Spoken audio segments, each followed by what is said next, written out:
ಹೊತ್ತಕ್ಕೆ ಒಂದು ಇಬ್ಬರು ಆಗಂತಕರು ಮಾಸ್ಕು ಮತ್ತು ಹೆಲ್ಮೆಟನ್ನು ಧರಿಸಿ ಬೈಕಲ್ಲಿ ಬಂದುಬಿಟ್ಟು ಅಲ್ಲಿ ಮಹಾರುದ್ರ ಸದಾಶಿವ್ ಕಂಚಗಾರ್ ಅನ್ನುವಂಥವರ ಭೂಮಿಕಾ ಜ್ಯುವೆಲರಿ ಇವರ ಅಂಗಡಿಗೆ ಬಂದುಬಿಟ್ಟು ಅವರಿಗೆ ಬಂದೂಕನ್ನು ತೋರಿಸಿ ಅಂಗಡಿಯಲ್ಲಿ ಇದ್ದಂತಹ ಏನು 205 ಗ್ರಾಮ್ ಬಂಗಾರ ಮತ್ತು ಸುಮಾರು 1 kg ಬೆಳ್ಳಿಯ ಆಭರಣಗಳನ್ನು ದೋಚ್ಕೊಂಡು ಹೋಗಿರ್ತಾರೆ. ಆ ಸಂದರ್ಭದಲ್ಲಿ ಆ ಹಲಸಂಗಿ ಊರಿನಲ್ಲಿದ್ದಂಥ ಹೊರಗಡೆ ಇದ್ದಂತಹ ಅಂಗಡಿಕಾರರಾಗಿರ್ಬೋದು, ಸಾರ್ವಜನಿಕರಾಗಿರ್ಬೋದು, ಅದನ್ನು ವಿಡಿಯೋ ರೆಕಾರ್ಡಿಂಗ್ ಮಾಡ್ತಿರ್ಬೇಕಾದ್ರೆ ಅಲ್ಲಿದ್ದಂತಹ ಒಬ್ಬ ಸಾರ್ವಜನಿಕರ ಕಾಲಿಗೂ ಕೂಡ ಅದರಲ್ಲಿದ್ದಂಥ ಒಬ್ಬ ಆರೋಪಿ ಗುಂಡನ್ನು ಕಾಲಿಗೆ ಹೊಡೆದು ಹೋಗಿರ್ತಾನೆ. ಸೊ ಈ ಎಲ್ಲ ಘಟನೆಯನ್ನು ತಾವು ಈಗಾಗಲೇ ನೋಡಿದ್ದೀರಿ. ಆ ಹಿನ್ನೆಲೆಯಲ್ಲಿ ಸುಮಾರು 22 ಲಕ್ಷ ವರ್ತ್ ಬಂಗಾರ ಮತ್ತು ಬೆಳ್ಳಿ ಆಭರಣಗಳನ್ನು ದರೋಡೆ ಮಾಡ್ಕೊಂಡು ಹೋದಂತಹ, ರಾಬ್ರಿ ಮಾಡ್ಕೊಂಡು ಹೋದಂತಹ ಈ ಇಬ್ಬರು ಆರೋಪಿತರ ಮೇಲೆ ನಮ್ಮ ಜಳಕಿ ಪೊಲೀಸ್ ಠಾಣೆಯಲ್ಲಿ ಅಪರಾಧ ಕ್ರಮಾಂಕ 10/2026 ಅಂಡರ್ ಸೆಕ್ಷನ್ 311 BNS ಮತ್ತು 25 ಮತ್ತು 27 ಆರ್ಮ್ಸ್ ಆ್ಯಕ್ಟ್ 1959 ಅಡಿಯಲ್ಲಿ ಪ್ರಕರಣ ದಾಖಲಾಗಿತ್ತು. ಈ ಒಂದು ಘಟನೆಯ ಹಿನ್ನೆಲೆಯಲ್ಲಿ 2 ತಂಡಗಳನ್ನು ರಚನೆ ಮಾಡಲಾಗಿತ್ತು. ಅಡಿಷನಲ್ SP ರಾಮನಗೌಡ ಹಟ್ಟಿಯವರ ನೇತೃತ್ವದಲ್ಲಿ DSP ಇಂಡಿ ಸದಾಶಿವ ಕಟ್ಟಿಮನಿ ಮತ್ತು DSP ಸೆನ್ನು ಸುನಿಲ್ ಕಾಂಬ್ಳೆ ಅವರ ಇದರಲ್ಲಿ, ಮತ್ತು ಚಡ್ಚನ್ CP ಆದಂತಹ ಪರಶುರಾಮ್ ಮನಗೂಡಿ ಮತ್ತು PSI ಜಳಕಿ ಮಂಜುನಾಥ್, PSI ಹೊರ್ತಿ ರಾಕೇಶು ಮತ್ತು PSI ಚಡಚನ ಸೋಮೇಶ್ ಗೆಜ್ಜಿ ಇವರ ನೇತೃತ್ವದಲ್ಲಿ ಒಟ್ಟು 2 ತಂಡಗಳನ್ನು ಮಾಡಲಾಗಿತ್ತು. ಇದರಲ್ಲಿ ಸುಮಾರು 30ಕ್ಕಿಂತಲೂ ಹೆಚ್ಚು ನಮ್ಮ ಸಿಬ್ಬಂದಿಯವರು ಕೂಡ ಸುಮಾರು 20 ದಿನಗಳಿಂದ ಪತ್ತೆ ಕಾರ್ಯದಲ್ಲಿ ಕೈಗೊಂಡಿದ್ದರು. ಈ ಕಾರ್ಯವನ್ನು ಕೈಗೊಂಡಾಗ ನಮಗೆ ತನಿಖೆಯಲ್ಲಿ ಕಂಡು ಬಂದದ್ದು ಏನು ಅಂತಂತಂದರೆ, ಇವರು ಮೂಲತಃ ಇಬ್ಬರು ಆರೋಪಿತರಾದಂತಹ ಹನುಮಂತ್ ವಾಗೋಲಿ 28 ವರ್ಷ, ಈತ ಡೈರಿ ವ್ಯಾಪಾರ ಮಾಡ್ಕೊಂಡಿದ್ದಾನೆ ಎಲ್ಲಿ ಪುಣಾದಲ್ಲಿ, ಮತ್ತು ಇನ್ನೊಬ್ಬ ಆರೋಪಿಯಾದಂತಹ ಶಿವರಾಜ್ ನಾವಿ ಅನ್ನೋನು ಚಾಲಕ ವೃತ್ತಿ ಕೆಲಸವನ್ನು ಮಾಡಿದ್ದಾನೆ. ಇವನು ಕೂಡ ಈಗ ಸದ್ಯ ಪುಣಾದಲ್ಲಿರ್ತಾನೆ. ಇವರು ಮೂಲತಃ ಜತ್ ತಾಲೂಕು ಸಂಕ್ ಗ್ರಾಮದವರು. ಇವರು ಪುಣಾದಲ್ಲಿ ಪರಿಚಯ ಇರ್ತಾರೆ ಒಬ್ರಿಗೊಬ್ಬರು. ಈ ದರೋಡೆ ಮಾಡಬೇಕಂತಲೇ ಇವರು ಆಮ್ಸ್ಗಳನ್ನು ಪ್ರೊಕ್ಯೂರ್ ಮಾಡಿರ್ತಾರೆ. ಸೊ ಉತ್ತರ ಪ್ರದೇಶದ ಗೋರಖ್ಪುರಿಗೆ ಹೋಗಿಬಿಟ್ಟು ಪ್ರೊಕ್ಯೂರ್ ಮಾಡ್ಕೊಂಡು ಬಂದಿರ್ತಾರೆ. ಅವತ್ತಿನ ದಿನ ಆ್ಯಕ್ಚುಯಲ್ ಟಾರ್ಗೆಟ್ ಇದ್ದಿದ್ದು ಸೊಲಾಪುರದಲ್ಲಿ ಬೆಳಿಗ್ಗೆ ಪೂರ್ತಿ ಸರ್ವೆ ಮಾಡಿದ್ದಾರೆ. ಬಟ್ ಸೊಲಾಪುರದಲ್ಲಿ ಅವತ್ತು ಬಂಗಾರದ ಅಂಗಡಿಗಳು ರಶ್ ಇರೋದ್ರಿಂದ ಅಲ್ಲಿ ಅವರ ಮಾಡುವಂಥ ಒಂದು ಕಾರ್ಯ ಸಾಧು ಆಗಿಲ್ಲ. ಆ ಹಿನ್ನೆಲೆಯಲ್ಲಿ ಸೊಲಾಪುರ ನಮ್ಮ ಕರ್ನಾಟಕ ಬಾರ್ಡ್ರಿಗೆ ಭಾಳ ಹತ್ತಿರ ಇರೋದ್ರಿಂದ ಮತ್ತು ಅವರ ಊರು ಸಂಕ್ ಇರೋದ್ರಿಂದ ಅವ್ರು ಹೋಗಬೇಕು ಅಂತಂದರೆ ನಮ್ಮ ಚಡಚನ್ ತಾಲೂಕು ಮೇಲೆ ಹಾಯ್ದು ಹೋಗಬೇಕು. ಆ ಹಿನ್ನೆಲೆಯಲ್ಲಿ ಹೈವೇಗೆ ಹತ್ತಿರ ಇದ್ದಂಥ ಈ ಹಲಸಂಗಿ ಗ್ರಾಮಕ್ಕೆ ನುಗ್ಗಿದ್ದಾರೆ. ಈ 2ನೇ ಆರೋಪಿತನಿಗೆ ಈತ ನಮ್ಮ ಲಾಲ್ಸಂಗಿ ಅನ್ನುವಂತಹ ಇಂಡಿ ತಾಲೂಕಿನಲ್ಲಿಗೂ ಕೂಡ ಆತನಿಗೆ ಸಂಬಂಧ ಇದೆ. ಹಾಗಾಗಿ ಆತನಿಗೆ ಇಲ್ಲಿದ್ದಂಥ ರಸ್ತೆಗಳಾಗಿರ್ಬೋದು, ಜಿಯೋಗ್ರಫಿ ಆಗಿರ್ಬೋದು ಎಲ್ಲ ಚಿರಪರಿಚಿತ ಇತ್ತು. ಆ ಹಿನ್ನೆಲೆಯಲ್ಲಿ ಹಲಸಂಗಿ ಗ್ರಾಮಕ್ಕೆ ಅವತ್ತು ಬಂದು ಈ ಏನು ರಾಬ್ರಿಯನ್ನು ಮಾಡಿಕೊಂಡು ಹೋಗಿರ್ತಾರೆ. ಈ ಮಾಡಿದಾದ ಮೇಲೆ ನಮ್ಮ ಪೊಲೀಸ್ನವರು ಅವರಿಂತ್ರ ಸುಮಾರು 20 ದಿನಗಳ ಅವರ ಕಠಿಣ ಪರಿಶ್ರಮದ ಫಲವಾಗಿ ಈ ಇಬ್ಬರು ಆರೋಪಿತರುಗಳನ್ನು ಕಳೆದ 3 ದಿನದ ಮುಂಚೆ ಅವರನ್ನು ಪೊಲೀಸ್ ಕಸ್ಟಡಿಗೆ ತೊಗೊಂಡ್ಬಿಟ್ಟು ಅವರಿಂತ್ರ ರಾಬ್ರಿ ಆದಂತಹ 205 ಗ್ರಾಮ್ ಬಂಗಾರದ ಆಭರಣಗಳು ಮತ್ತು 1 kg ಬೆಳ್ಳಿಯ ಆಭರಣಗಳು ಮತ್ತು ಕೃತ್ಯಕ್ಕೆ ಬಳಸಿದಂಥ ಕಂಟ್ರಿ ಪಿಸ್ತೂಲ್ ಜೊತೆಗೆ ಒಟ್ಟು 3 ಕಂಟ್ರಿ ಪಿಸ್ತೂಲು, 26 ಜೀವಂತ ಗುಂಡುಗಳು ಮತ್ತು 1 ಏರ್ ಗನ್ನು ಮತ್ತು ಅವರು ಅವತ್ತು ಅಪರಾಧಕ್ಕೆ ಬಳಸಿದಂತಹ ಹೋಂಡಾ ಯೂನಿಕಾರ್ನ್ ಆಗಿರ್ಬೋದು, ಅವರ ಬಳಸಿದಂತಹ ಮಾಸ್ಕ್, ಹೆಲ್ಮೆಟ್, ಕ್ಯಾಪ್ಸ್ ಏನಿವೆ ಅವುಗಳನ್ನು ಕೂಡ ವಶಪಡಿಸಿಕೊಂಡಿದ್ದಾರೆ. ಸುಮಾರು ಒಂದು ಭಯದ ವಾತಾವರಣವನ್ನು ಕ್ರಿಯೇಟ್ ಮಾಡಿದಂಥ ಈ ಇನ್ಸಿಡೆಂಟನ್ನು ವಿಜಯಪುರ ಜಿಲ್ಲಾ ಪೊಲೀಸರು, ಪರ್ಟಿಕ್ಯುಲರ್ಲಿ ನಮ್ಮ ಇಂಡಿ ಉಪವಿಭಾಗದ ಎಲ್ಲ ಅಧಿಕಾರಿ ಮತ್ತು ಸಿಬ್ಬಂದಿಯವರು ಮತ್ತು ನಮ್ಮ ಅಡಿಷನಲ್ SP ಮತ್ತು DSP ಸೆನ್, ಸೊ ಎಲ್ಲ ತಾಂತ್ರಿಕ ಸಿಬ್ಬಂದಿಗಳನ್ನು ಒಳಗೊಂಡಂಥ ತಂಡ ಇವರಿಬ್ಬರನ್ನು ಬಂಧಿಸುವಲ್ಲಿ ಯಶಸ್ವಿಯಾಗಿದೆ. ಈಗಾಗಲೇ ಇವರಿಂದ ಸಂಪೂರ್ಣವಾದಂತಹ ಮಾಲನ್ನು ರಿಕವರಿ ಮಾಡಿ ಈಗಾಗಲೇ ನಿಮಗೆ ಡಿಸ್ಪ್ಲೇಯನ್ನು ಇಡಲಾಗಿದೆ. ಆದ್ದರಿಂದ ವೈಯಕ್ತಿಕವಾಗಿ ಮತ್ತು ಹಿರಿಯ ಅಧಿಕಾರಿಗಳ ಪರವಾಗಿ ತನಿಖಾ ತಂಡಕ್ಕೆ ನಾವು ಅವರಿಗೆ ಅಭಿನಂದನೆಯನ್ನು ಸಲ್ಲಿಸ್ತೀವಿ. Thank you. ಈ ಹನುಮಂತ್ ವಾಗೋಲಿ ಅನ್ನೋನ ಮೇಲೆ ಯಾವುದೇ ರೀತಿಯಂಥ ಪ್ರಕರಣಗಳು ಕಂಡು ಬಂದಿಲ್ಲ. ಇನ್ನೂ ಕೂಡ ನಾವು ವೆರಿಫೈ ಮಾಡ್ತಾ ಇದ್ದೀವಿ. ಶಿವರಾಜ್ ನಾವಿ ಅನ್ನೋನ ಮೇಲೆ ಒಂದು ಪ್ರಕರಣ ಕಂಡು ಬಂದಿದೆ.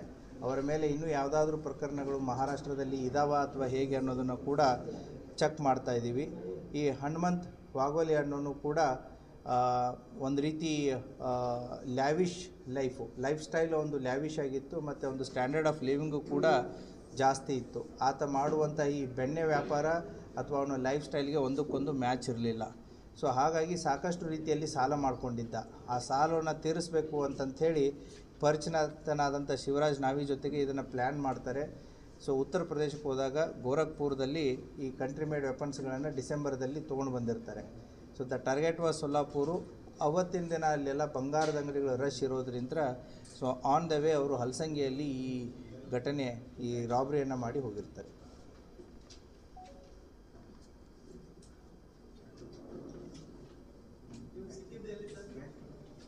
ಸಿಕ್ಕಿದ್ದು ಇವರು ಪುಣಾದಲ್ಲಿನೇ ಸಿಗ್ತಾರೆ. ಅಲ್ಲಿಂದನೇ ಕರ್ಕೊಂಡು ಬಂದು ಸೊ ಅವ್ರದ್ದೆಲ್ಲ ಎನ್ಕ್ವೈರಿ ಆದಮೇಲೆ ದೆನ್ ಅಗೇನ್ ಪೊಲೀಸ್ ಕಸ್ಟಡಿ ತೊಗೊಂಡು ಅವರಲ್ಲಿದ್ದಂಥ ಎಲ್ಲ ಮಾಲು ವಸ್ತುಗಳನ್ನ ಜಪ್ತಿ ಮಾಡಿದ್ರು. ಇಬ್ಬರು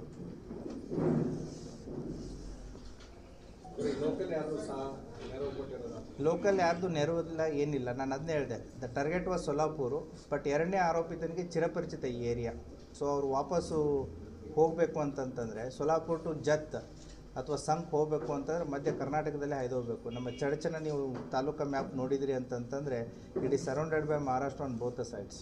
so the entry and exit ಅವರು ಒಂದು 30 ನಿಮಿಷದಲ್ಲಿ ಎಂಟ್ರಿ ಮಾಡಿ ಎಕ್ಸಿಟ್ ಕೂಡ ಮಾಡ್ಬೋದು.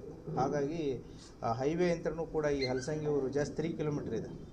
So that is how they have committed the robbery attempt. Fail ಆಯಿತು. ಸೊ ಅವರು ವಾಪಸ್ ಜತ್ತಿಗೆ ಹೋಗಬೇಕು ಅಂತಂದ್ರೆ ಕರ್ನಾಟಕದ ಮೇಲೇ ಹೋಗಬೇಕು. ಹಾಗಾಗಿ already they are prepared. Plan ಮುಂಚೆನೇ ಆಗಿತ್ತು, ಪ್ರಿಪೇರ್ ಆಗಿದ್ದರು. ಸೊ ಸರ್ವೆ ಮಾಡಿದರು. ಹೋಗ್ಬೇಕಾದ್ರೆ ಧೂಳ್ಖೇಡದಲ್ಲೂ ಕೂಡ ನೋಡ್ತಾರೆ, ಅಲ್ಲಿ ಅವಕಾಶ ಸಿಗಲ್ಲ. ಸೊ ಧೂಳ್ಖೇಡದಲ್ಲೂ ಆಗಲಿಲ್ಲ. ನೆಕ್ಸ್ಟ್ ಇನ್ನು ಹಲಸಂಗಿ ವಿಲೇಜ್ಗೆ ಹೋಗ್ತಾರೆ. ಅಲ್ಲಿ ಮಾರ್ಕೆಟ್ಗಂತ ಹೋದಾಗ 3-4 ಅಂಗಡಿಗಳು ಓಪನ್ ಇರ್ತವೆ. 1-2 ಗಂಟೆ ಅಲ್ಲಿ ಓಡಾಡಿದ್ದಾರೆ. ಯಾವಾಗ ಅಂಗಡಿಯಲ್ಲಿ ಯಾರೂ ಇಲ್ಲ ಅಂತ ಗೊತ್ತಾಗುತ್ತೆ, then they have executed this plan. Thank you.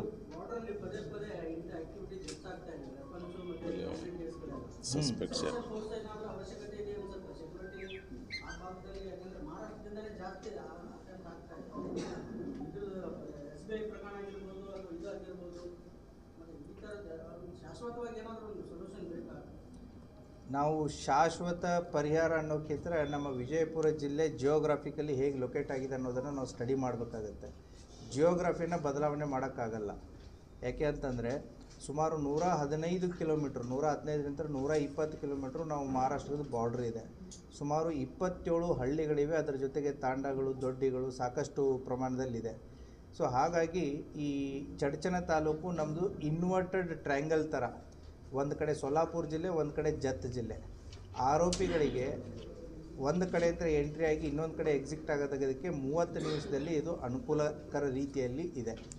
So check ಪೋಸ್ಟ್ಗಳನ್ನು ಕೂಡ ಸಾಕಷ್ಟು ರೀತಿಯಲ್ಲಿ ಜಿಲ್ಲಾ ಮಟ್ಟದಲ್ಲಿ ಇರುತ್ತೆ. ಆದರೆ ಈ ಭೀಮಾ ನದಿ ಒಂದು ಕಡೆ ಇದೆ, ಒಂದು ಕಡೆ ನೀರಾವರಿ ಪ್ರದೇಶ, ಒಂದು ಕಡೆ ಸಾಕಷ್ಟು ಚಕ್ಕಡಿ ಟ್ರ್ಯಾಕ್ಟರ್ಗಳು ಹೋಗುವಂಥ ದಾರಿಗಳು. ಹಾಗಾಗಿ ಈ ಆರೋಪಿತಗಳು ಬರೋದಕ್ಕೆ ಹೋಗೋದಕ್ಕೆ ಈಸಿಯಾಗಿ ಇರೋದರಿಂದ ಅದು ಕಮಿಟ್ ಮಾಡ್ತಾ ಇರ್ತಾರೆ.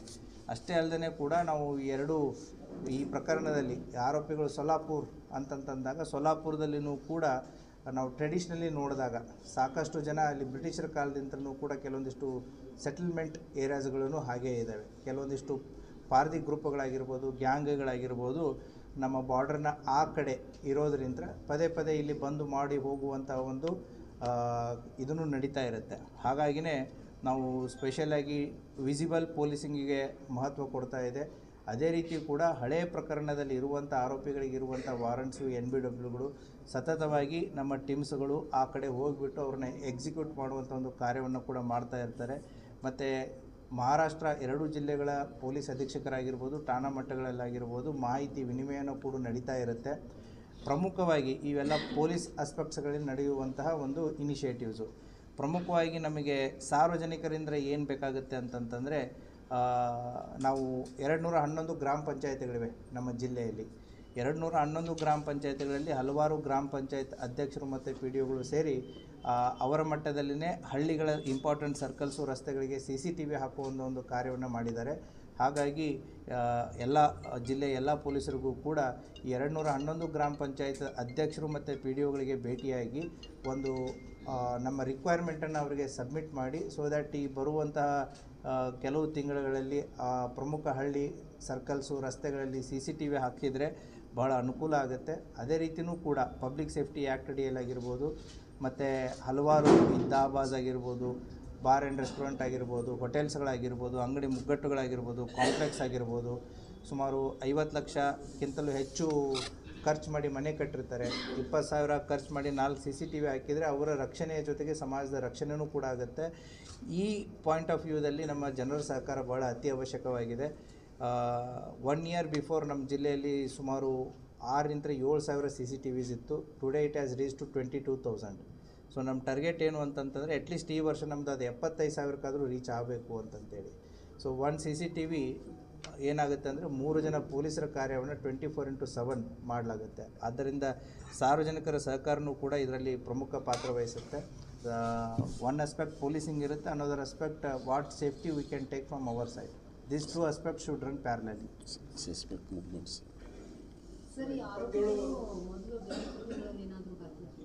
ಅದೇ ಹೇಳಿದ್ನಲ್ಲಮ್ಮ ಆಲ್ರೆಡಿ. ಫಸ್ಟ್ ಆರೋಪಿದು ಯಾವುದೂ ಕೇಸುಗಳು ಕಂಡು ಬಂದಿಲ್ಲ, 2ನೇ ಆರೋಪಿದು ಒಂದು ಕೇಸು ಕಂಡು ಬಂದಿದೆ. ಮತ್ತು ಇನ್ನೂ ಒಂದೇನು ಅಂತಂತಂದರೆ ಜನರಲಿ ಇಂಡಿ ಟೌನು ಮತ್ತು ತಾವು ಆಲ್ಮೇಲ್ದಲ್ಲೂ ಕೂಡ ನೋಡಿದಿರ ಒಂದು ಚೈನ್ ಸ್ನ್ಯಾಚಿಂಗಿಗೆ. So we are hopeful that will give you the result in next 3-4 days.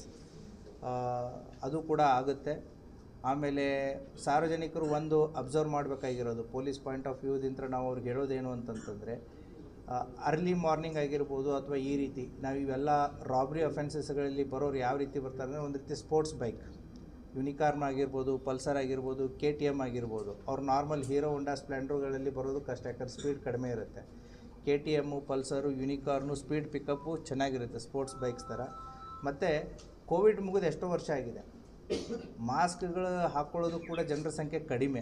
Helmet ಹಾಕ್ಕೊಂಡ್ರೆ ಅದು ಬೇರೆ. ಸೊ ಮಾಸ್ಕ್ಗಳನ್ನ ಹಾಕ್ಕೊಂಡು ಅವರ ಮುಖ ಕಾಣಲಾರ್ದಾಗೆ sports shoes, black jacket, black pant, ಮುಖಚರ್ಯೆಯನ್ನು ಎಲ್ಲಿ ಎಕ್ಸ್ಪೋಸ್ ಮಾಡಲಾರ್ದಾಗೆ ಓಡಾಡ್ತಾ ಇದ್ದರು ಅಂತಂತಂದರೆ ಅವ್ರ ಬಗ್ಗೆ ಒಂದು ಸ್ವಲ್ಪ ಸಾರ್ವಜನಿಕರು ಕೂಡ ಅದನ್ನು ನಮಗೆ ಮಾಹಿತಿ ಕೊಟ್ಟರೆ, ಅಥವಾ ಸಾರ್ವಜನಿಕರು ಅವರ ಚಲನವಲನಗಳ ಮೇಲೆ ಗಮನ ಇಟ್ಟರೂ ಕೂಡ ನಮಗೆ ಇಂಥ ಇನ್ಸಿಡೆಂಟ್ಸ್ಗಳನ್ನು ಪತ್ತೆ ಮಾಡೋದಕ್ಕಾಗಿರ್ಬೋದು ಅಥವಾ ಅವಾಯ್ಡ್ ಮಾಡೋದಕ್ಕಾಗಿರ್ಬೋದು ಅನುಕೂಲ ಆಗುತ್ತೆ. So these are learnings for every one. 27 ಹಳ್ಳಿಗಳು ಮಹಾರಾಷ್ಟ್ರ ಬಾರ್ಡರ್ಗೆ ಸಂಬಂಧಪಟ್ಟವು. ಈಗ ನೀವು ಹೇಳಿದ 7,000ಕ್ಕಿಂತ ಹೆಚ್ಚು CCTV ಅದು ಬಾರ್ಡರ್ ಅಲ್ಲ, ನಮ್ಮ ಜಿಲ್ಲೆಯಲ್ಲಿ ನಮ್ಮ ಜಿಲ್ಲೆಯಲ್ಲಿ 7,000 ಈಗ 22,000 ರೀಚ್ ಆಗಿದೆ. ರೀಚಿಂಗ್ ಅದು ಸುಮಾರು 200-400.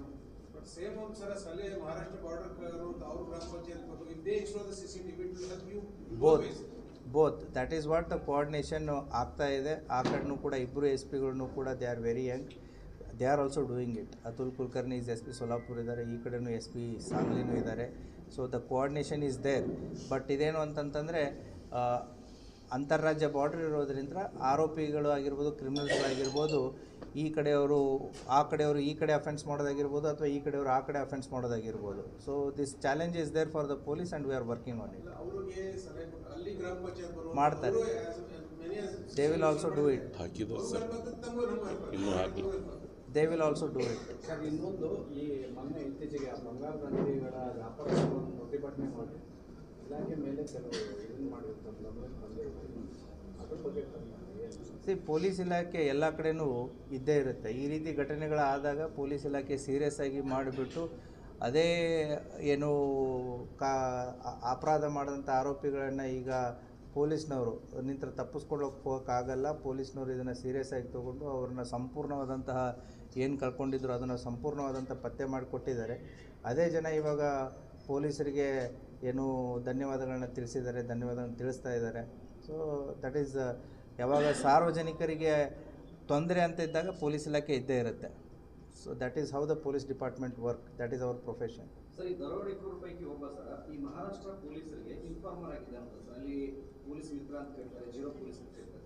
ಸೊ ಅದ್ರ ಬಗ್ಗೆ ಮಾಹಿತಿ ಇದೆ, ಅದ್ರ ಬಗ್ಗೆನೂ ಕೂಡ ಇನ್ವೆಸ್ಟಿಗೇಷನ್ ನಡೀತಾ ಇದೆ. ಇದರಲ್ಲಿರುವಂತಹ ಪ್ರಥಮ ಆರೋಪಿ ಏನು ಹನುಮಂತ್ ವಾಗೋಲಿ ಅಂತಿದ್ದ, ಈತ ಒಂದು ರೀತಿ ಪೊಲೀಸ್ ರಿಕ್ರೂಟ್ಮೆಂಟ್ಗೆ ಓದುವಂಥ ಹುಡುಗರ ಸಾಕಷ್ಟು ಜನ ಕಾಂಟ್ಯಾಕ್ಟು ಈತನ ಹತ್ರ ಇದೆ. ಸೋಲಾಪುರದಲ್ಲಿ ಪೊಲೀಸ್ ರಿಕ್ರೂಟ್ಮೆಂಟು, ಆರ್ಮಿ ರಿಕ್ರೂಟ್ಮೆಂಟಿಗೆ ಸಾಕಷ್ಟು ಜನ ಓದುವಂಥ ಹುಡುಗರು ಬರ್ತಾರೆ. ಈತನ ಜೊತೆಗೆ ಟಚ್ಚಲ್ಲಿದ್ದಾರೆ. He is also physically fit. ಅವನು ಕೂಡ ಒಬ್ಬ ಪೊಲೀಸ್ ಆಗಬೇಕು ಅಂತ ತಯಾರಿ ಮಾಡಿದವನು, ಪ್ರಿಪೇರ್ ಆದವನು ಆಗಿಲ್ಲ. ಬಟ್ ಏನು ಅಂತಂತಂದರೆ ಪೊಲೀಸ್ ಎಕ್ಸಾಮ್ಸಿಗೆ ಓದುವಂಥ ಹುಡುಗರ ಸಂಪೂರ್ಣವಾದಂಥ ಒಂದು ಕಾಂಟ್ಯಾಕ್ಟು ಇದೆ. ಅವರ ಸಹಾಯದಿಂದ ಏನಾದರೂ ಸೋಲಾಪುರದಲ್ಲಿ ಮಾಡಬೇಕು ಅನ್ನೋಂಥ ಒಂದು ಪ್ಲ್ಯಾನ್ ಮಾಡ್ಕೊಂಡಿದ್ದ, ಬಟ್ ಅದು ಸಕ್ಸಸ್ ಆಗಿಲ್ಲ. ಮತ್ತೆ ಅಲ್ಲಿನ ಇಲಾಖೆಗೆ ಮಾಹಿತಿ ಮುಗಿಸುವಂಥದ್ದು? ಈಗ ಮಾಡುತ್ತೆ ಅದನ್ನು. That is part of our investigation. ಆ ರೀತಿ ಏನಾದರೂ ಔಟ್ಕಮ್ ಕಂಡು ಬಂತು ಅಂತಂತಂದರೆ will give that information. Recruits ಜೊತೆಗೆ ಇದ್ದ ಟಚ್ಚಲ್ಲಿ. ರಿಕ್ರೂಟ್ಸ್ ಅಂದರೆ ಓದ್ತಾ ಇರುವಂಥ ಆಸ್ಪಿರೆಂಟ್ಸ್. ಸಿಟಿಯಲ್ಲಿ ಹಗಲತ್ತೆ ಕಳ್ತನ ಆಗ್ತೈತೆ ಮನೆ ಡೋರ್ ಮುಂದೆ. ಅದನ್ನೇ ಹೇಳ್ತಾ ಇದ್ದಲ್ಲ, ಈಗ ಹಗಲತ್ತು ಕಳ್ತನ ಆಗಿದ್ದು ಒಂದೆರಡು ಪ್ರಕರಣಗಳು ಕಂಡು ಬಂದಿದ್ದಾವೆ. ಅದನ್ನು ಕೂಡ ನಮ್ಮ ಪೊಲೀಸ್ನವರು ಪತ್ತೆ ಮಾಡ್ತಾರೆ. ಸೊ ನಾವು ಸಾರ್ವಜನಿಕರಿಗೆ ಅದನ್ನೇ ಹೇಳೋದು. ಯಾಕೆಂತಂದರೆ ರಾತ್ರಿ ನೈಟ್ ರೌಂಡ್ಸ್ ಟೈಟ್ ಮಾಡಿದಾಗ ನೈಟ್ ಬಿಟ್ಟು ಡೇ ಟೈಮಲ್ಲಿ ಇದನ್ನು ಮಾಡ್ತಾ ಇರ್ತಾರೆ. ಸೊ MOBಗಳ ಮೇಲೆ ವಾಚ್ ಆಗಿರ್ಬೋದು, MOBಗಳ ಮೇಲೆ ಇದು ಆಗಿರ್ಬೋದು. ಈಗ ಸಾರ್ವಜನಿಕರ ಸಹಕಾರನೂ ಅತಿ ಅವಶ್ಯಕವಾಗಿರುತ್ತೆ. ನಾನು ಅದನ್ನೇ ಹೇಳಿದೆ ನಿಮಗೆ, ಸಾರ್ವಜನಿಕರು ತೆಗೆದುಕೊಳ್ಬೇಕಾದಂಥ ಕ್ರಮಗಳು ಏನು ಅಂತಂತ ಹೇಳಿ. So if they also do it ಅಲ್ಲ, then it becomes very easy for everyone. Sir police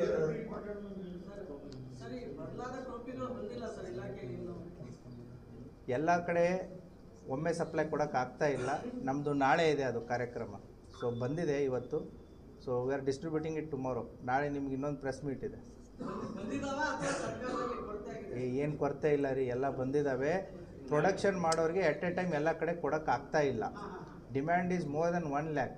ಒಂದೇ ದಿನದಲ್ಲಂತೂ ಪ್ರೊಡಕ್ಷನ್ ಮಾಡೋಕ್ಕಾಗಲ್ಲ. ನಾಳೆ ನಾವು ಅಫಿಷಿಯಲಿ ನಮ್ಮ ಜಿಲ್ಲೆಯಲ್ಲಿ ಎಲ್ಲರಿಗೂ ಕೊಡ್ತಾ ಇದೆ. ಎಲ್ಲ ಸ್ಟೇಷನ್ಸ್ಗಳಿಗೂ ಕೂಡ ಇವತ್ತು ತಲುಪ್ತಾ ಇದೆ. ಸೊ ನಾಳೆ ಯಂತ್ರ ನಮ್ಮಲ್ಲಿ ಆಗುತ್ತೆ. ಆ ಕಾರ್ಯಕ್ರಮಕ್ಕೆ ನಿಮಗೆ ಇನ್ವೈಟ್ ಮಾಡ್ತೀವಿ. One more press meet tomorrow on the different issue. Sir ಮನೆ ಮನೆಗೆ ಪೊಲೀಸರು ಅಂತ ಹೇಳಿದ್ರೆ ಎಷ್ಟು ಕೇಸ್ ಸಿಕ್ಕು, ಎಷ್ಟು ಎಲ್ಲೆಲ್ಲಿ, ಎಷ್ಟು ಜಿಲ್ಲಾದಂತ ಎಷ್ಟು ಮನೆ ಮನೆ ಅಂತ ಹೇಳಿ ತಮ್ಮ ಪ್ರಶ್ನೆ ಇನ್ನೊಂದು ಸ್ವಲ್ಪ ನೀವು ಫಿಲ್ಟರ್ ಮಾಡಿ ಹೇಳಿದರೆ. ಇಲ್ಲ ಸರ್, ಮನೆ ಮನೆಗೆ ಪೊಲೀಸರು ಅಂತೇಳಿ ಅನೌನ್ಸ್ ಮಾಡಿದ್ರು. ಈಗ ಬೇರೆ ಬೇರೆ ಕಡೆ ಬಂದಾರ, ಇಡೀ ಜಿಲ್ಲೆಗಂತ ಎಲ್ಲಿ ತಿರುಗಾಡಿ ಏನೇನ ಇದು ಮನೆ ಪೊಲೀಸ್ ಅನ್ನೋದೇನಿದೆ, ಇದು ಒಂದು ರೀತಿ ಜನರ ಜೊತೆಗೆ ಪೊಲೀಸ್ ಅನ್ನೋರಾಗಿರ್ಬೋದು ಅಥವಾ ಜನರೊಂದಿಗೆ ಪೊಲೀಸ್ ಅನ್ನೋ ಒಂದು ಕಾರ್ಯಕ್ರಮದ ಅಡಿಯಲ್ಲಿ ಜನಸ್ನೇಹಿ ಪೊಲೀಸದ ಇನ್ನೊಂದು ಭಾಗ. ನಾವೇನು ಬೀಟ್ ಪೊಲೀಸ್ ಅಂತ ಮಾಡ್ತಿದ್ವಿ, ಆ ಬೀಟ್ ಪೊಲೀಸ್ನ ಇನ್ನೊಂದು ಎಕ್ಸ್ಟೆಂಡೆಡ್ ಭಾಗನೇ ಮನೆ ಪೊಲೀಸು. ಮನೆ ಪೊಲೀಸ್ ಅಂತಂತಂದರೆ ನೀವು ಎವ್ರಿ 3 months ಪೊಲೀಸರು ಅವರ ಬೀಟಿಗಂತ ಹೋದಾಗ ಅಲ್ಲಿ ಸಾರ್ವಜನಿಕರಿಗೆ ಸಂಬಂಧಪಟ್ಟಂಥ ವಿಚಾರಗಳು, ಅವರ ಸಮಸ್ಯೆಗಳು ಏನೇ ಇದ್ರೂ ಕೂಡ ಅದನ್ನು ಅಟೆಂಡ್ ಮಾಡುವಂಥ ಒಂದು ಕಾರ್ಯವನ್ನು ಮಾಡ್ತಾರೆ. ಅದರ ಜೊತೆಗೆ ಇವಾಗ ಆಸರೆನೂ ಕೂಡ ತೊಗೊಂಬಂದಿದ್ದಾರೆ. ಆಸರೆ ಅಂತಂತಂದರೆ ಒಂಟಿ ಮಹಿಳೆಯರಾಗಿರ್ಬೋದು ಅಥವಾ ಹಿರಿಯ ನಾಗರಿಕರಾಗಿರ್ಬೋದು, ಎಲ್ಲಾದರೂ ಅವರು ಒಂಟಿಯಾಗಿ ಜೀವನ ಮಾಡ್ತಾಯಿದ್ರು ಅಂತಂತಂದರೆ ಅವರಿಗೆ ಪೊಲೀಸರಿಂದ ಯಾವ ರೀತಿ ನೆರವು ಬೇಕು ಅಥವಾ ಅವರಿಗೆ ಬೇಕಾಗಿರುವಂಥ ಸವಲತ್ತುಗಳದ್ದೇನಾದರೂ ನಮಗೆ ಗೊತ್ತಿರುವಂಥ ಕೆಲವೊಂದಿಷ್ಟು ಸ್ಕೀಮ್ಸ್ಗಳು ಅವರಿಗೆ ಸಿಕ್ಕಿದ್ದಿಲ್ಲ ಅಂತಂತಂದರೆ ಕನ್ಸರ್ನ್ಡ್ ಇಲಾಖೆಗಳಿಗೆ ಹೇಳಿ ಅದನ್ನೊಂದು ಸಹಾಯ ಮಾಡುವಂಥ ಕೆಲಸವೂ ಕೂಡ ನಡೀತಾ ಇದೆ. So it's A continuous process. ಇದು 1 day ಪ್ರೊಸೆಸ್ ಅಲ್ಲ, ಇದು ನಿರಂತರವಾಗಿ ನಡೀತಾ ಇರುತ್ತೆ. ಮತ್ತು ಎಲ್ಲ ಏರಿಯಾವನ್ನು ಎಟ್ ಎ ಟೈಮ್ ಒಂದೇ ದಿನ ಅಂತೂ ಕವರ್ ಮಾಡೋಕ್ಕಾಗಲ್ಲ. ನಮ್ಮ ಜಿಲ್ಲೆ ಸುಮಾರು 700ಕ್ಕಿಂತಲೂ ಹೆಚ್ಚು ಗ್ರಾಮ, 26 ಲಕ್ಷ ಅಂದಾಜು ಪಾಪ್ಯುಲೇಷನ್ ಇರುತ್ತೆ. ಸೊ ಎಲ್ಲರನ್ನೂ ಒಮ್ಮೆ ಮಾಡೋಕ್ಕಾಗಲ್ಲ. Once in a 3 months. So will cover this entire period. ಅದು ನಡೀತಾ ಇದೆ. That is in progress. ಒಂದು ಸಾರಿ ಈಗ ಆಗಿದೆ, ಮನೆ ಪೊಲೀಸ್ ಎಲ್ಲ ಕಡೆ ಮಾಡಿದ್ದಾರೆ. ಪ್ಯಾಂಪ್ಲೆಟ್ಸ್ಗಳನ್ನ ಕೊಟ್ಟಿದ್ದಾರೆ ಜನರಿಗೆ. ಯಾವ ರೀತಿ ಮುನ್ನೆಚ್ಚರಿಕೆ ಕ್ರಮಗಳು, ಯಾವ ರೀತಿ ಸೈಬರ್ ಫ್ರಾಡ್ಗಳು, ಯಾವ ರೀತಿ ಸೋಷಿಯಲ್ ಮೀಡಿಯಾ ಇದು ಆಗುತ್ತೆ, ಪ್ಯಾಂಪ್ಲೆಟ್ಗಳನ್ನು ಕೂಡ ಹಂಚಿದ್ದಾರೆ. ಸೊ ಅದೇ ರೀತಿ ಕೂಡ ಈಗ ಆಸರೆ ಮುಂದುವರೆದ ಒಂದು ಭಾಗ ಆಸರೆ ಅದು ಕೂಡ ನಡೀತಾ ಇದೆ. Okay.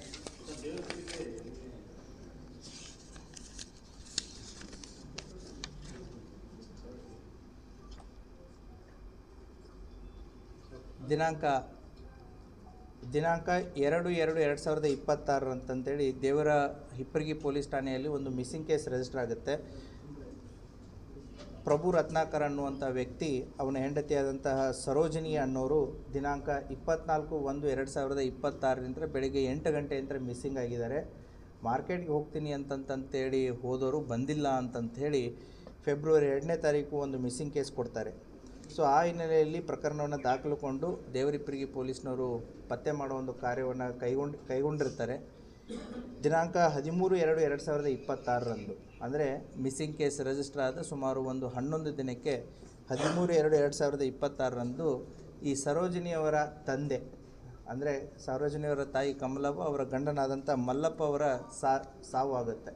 So normal age related ಸಾವು ಆದಮೇಲೆ ತಂದೆ ತೀರ್ಕೊಂಡ್ರೂ ಕೂಡ ಮಗಳು ಬರಲಿಲ್ಲ ಯಾಕೆ ಅನ್ನುವಂಥ ಒಂದು ಅವರಿಗೆ ಬಲವಾದಂಥ ಡೌಟು ಕಾಡುತ್ತೆ.